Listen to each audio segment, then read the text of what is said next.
27 अक्टूबर 2009 मंगलवार का दिन था। भुवनेश्वर राजधानी अपने नियत समय सुबह 9:30 पर भुवनेश्वर से नई दिल्ली जाने के लिए रवाना हुई। दोपहर 2:35 पर यह ट्रेन बांसतोला रेलवे स्टेशन पहुंचती है। बांसतोला रेलवे स्टेशन पश्चिम बंगाल के पश्चिमी मेदिनीपुर जिले के झारग्राम रेलवे स्टेशन से 10 किलोमीटर पहले पड़ता है।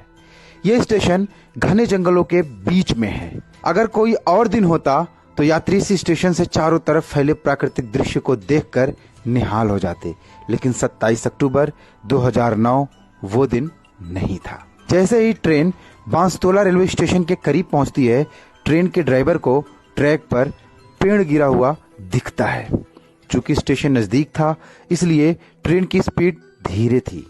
कुछ और आगे बढ़ने पर ड्राइवर को एक पेड़ नहीं बल्कि कई पेड़ और टहनियां ट्रैक के बीचों बीच रखे हुए साफ दिखाई पड़े और वहां पर लाल झंडा भी गड़ा हुआ दिखता है। ड्राइवर को लगा शायद आगे कोई खतरा है, इसलिए ट्रैक के किनारे लाल झंडा लगाया गया है। ड्राइवर ने इमरजेंसी ब्रेक लगाया और ट्रेन एक झटके से रुक गई। ट्रेन में सवार यात्रियों को अब तक नहीं मालूम था कि उनके साथ क्या होने जा रहा है। जैसे ही ट्रेन रुकी, करीब 400 की संख्या में नक्सली हाथों में तीर, कमान, कुल्हाड़ी और बंदूक लिए ट्रेन को चारों तरफ से घेर चुके थे और ट्रेन को हाईजैक कर चुके थे।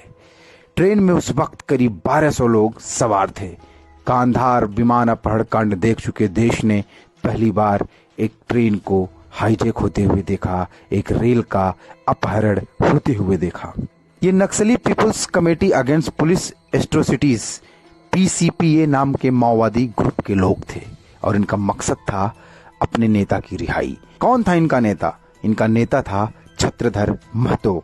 वही छत्रधर महतो जिसने लालगढ़ पर कब्जा कर उसे आजाद घोषित कर दिया था। वही छत्रधर महतो जिसे देशद्रोह के जुर्म में आजीवन कारावास की सजा सुनाई गई थी, मगर फिर उसकी सजा को घटाकर 10 साल कर दिया गया। वही छत्रधर महतो जो 10 साल की सजा काट जेल से निकलने के बाद तृणमूल कांग्रेस में शामिल हुआ और सचिव पद पर तैनात है। ट्रेन को हाईजैक करने के बाद नक्सलियों ने अपने धारदार हथियार से AC कोच के शीशे तोड़कर दरवाजे खुलवाए और अंदर चढ़ यात्रियों को भी घेर लिया। ट्रेन पर हिंदी और अंग्रेजी में नक्सलियों ने अपने नेता को रिहा करने की मांग रख दी। खबर दिल्ली पहुंची तो हड़कंप मच गया। उस वक्त देश में कांग्रेस के नेतृत्व वाली UPA सरकार थी और रेल मंत्री थी ममता बनर्जी। नक्सलियों की एक मांग ये भी थी कि ममता बनर्जी उनसे आकर बात करें। राजधानी एक्सप्रेस देश की सबसे VIP ट्रेन थी और देश की VIP ट्रेन का हाईजैक होना देश और सरकार की प्रतिष्ठा पर आघात था। पश्चिम बंगाल के तत्कालीन मुख्यमंत्री बुद्धदेव भट्टाचार्य ने छत्रधर महतो को रिहा करने की नक्सलियों की मांग को सिरे से खारिज कर दिया। इसके बाद ट्रेन को मुक्त करवाने के लिए CRPF की टीम को बांसतोला रेलवे स्टेशन की ओर रवाना किया गया।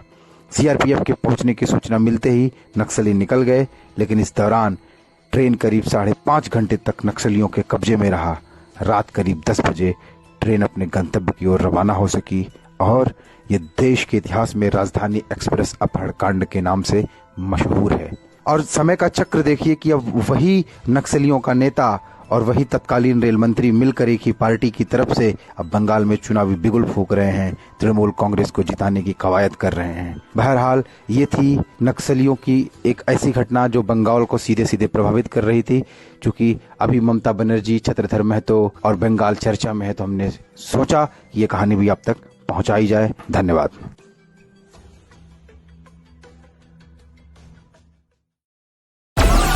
Download Moj.